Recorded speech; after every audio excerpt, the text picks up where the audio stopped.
నమస్తే, welcome to our channel. నేను మిస్సిరి. తెలంగాణలో జరగనున్న లోక్సభ ఎన్నికల్లో గెలుపు కోసం అధికార కాంగ్రెస్ తో పాటు ప్రతిపక్ష బీఆర్ఎస్ మరియు బీజేపీలు శ్రమపడుతున్నాయి.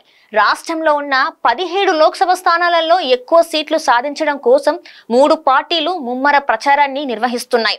కాంగ్రెస్, బీజేపీలు జాతీయ పార్టీలు కావడంతో ఆయా పార్టీల తరపున జాతీయ నాయకులు ప్రచారంలో పాల్గొంటున్నారు.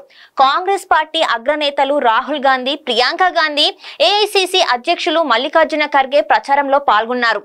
రేపు చివరి రోజు ప్రచారంలో ప్రియాంక గాంధీ పాల్గొంటున్నారు. బీజేపీ తరపున ప్రధాని నరేంద్ర మోదీ, కేంద్ర హోంశాఖ మంత్రి అమిత్ షా, బీజేపీ జాతీయ అధ్యక్షులు జేపీ నడ్డా ప్రచారంలో పాల్గొన్నారు. ఇక రాష్ట్రంలో ప్రతిపక్షంలో ఉన్న బీఆర్ఎస్ ప్రాంతీయ పార్టీ కావడంతో ఆ పార్టీ అధినేత మాజీ సీఎం కల్వకుంట్ల చంద్రశేఖర్ రావుతో పాటు మాజీ మంత్రులు కేటీఆర్, హరీష్ రావులు ప్రచారం నిర్వహిస్తున్నారు. రాష్ట్రంలో అధికార కాంగ్రెస్ 14 సీట్లు టార్గెట్ గా పనిచేస్తున్నాయి. ఇక బీజేపీ 10 సీట్లు సాధించాలని ప్రణాళికతో ముందుకు సాగుతుంది. రాష్ట్రంలోని 17 స్థానాలలో మల్కాజ్గిరి స్థానం హాట్ సీట్ గా మారింది. అందుకు కారణం ఇది కాంగ్రెస్ కి సిట్టింగ్ సీట్ కావడం. సిట్టింగ్ ఎంపీగా ప్రస్తుత ముఖ్యమంత్రి రేవంత్ రెడ్డి కొనసాగుతుండటంతో కాంగ్రెస్ ప్రతిష్టాత్మకంగా తీసుకుంటుంది. ఇక బీజేపీ కూడా సీట్ ను ప్రతిష్టాత్మకంగా తీసుకుంది. అందుకు కారణంగా ఈ నియోజకవర్గంలో తెలంగాణ స్థానిక ఓటర్లతో పాటు ఇతర రాష్ట్రాలకు చెందిన ఓటర్లు కూడా ఎక్కువగా ఉంటారు.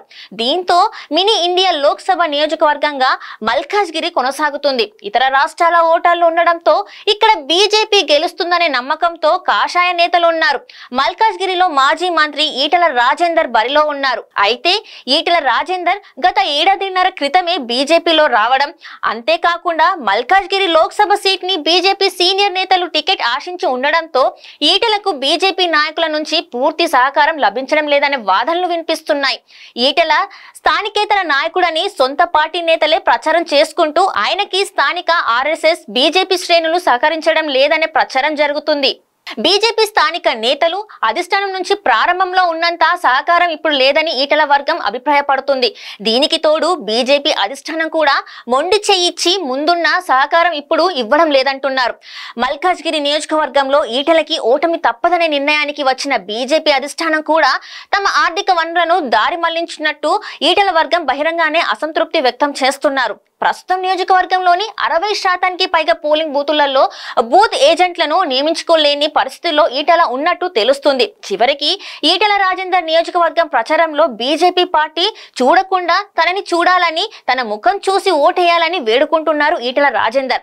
హుజురాబాద్ ఉప ఎన్నికల్లో కూడా ఇదే విధంగా ప్రచారం చేశారు. అప్పటికి బీఆర్ఎస్ నుంచి బయటకు వచ్చి ఉన్నందున ఈటెలపై ప్రజల్లో సొంత నియోజకవర్గం కాబట్టి సానుభూతి వ్యక్తం చేసి ఓటేసి గెలిపించారు. కానీ ఇప్పుడు తాను పోటీ చేస్తున్న మల్కాజ్గిరి నియోజకవర్గంలో తన ఇల్లు ఉన్నప్పటికీ తన ఓటు మాత్రం హుజురాబాద్ లోనే ఉండడంతో ఆయన ఇక్కడ నాన్ లోకల్ గా కొనసాగుతున్నారనే అభిప్రాయం వ్యక్తమవుతుంది.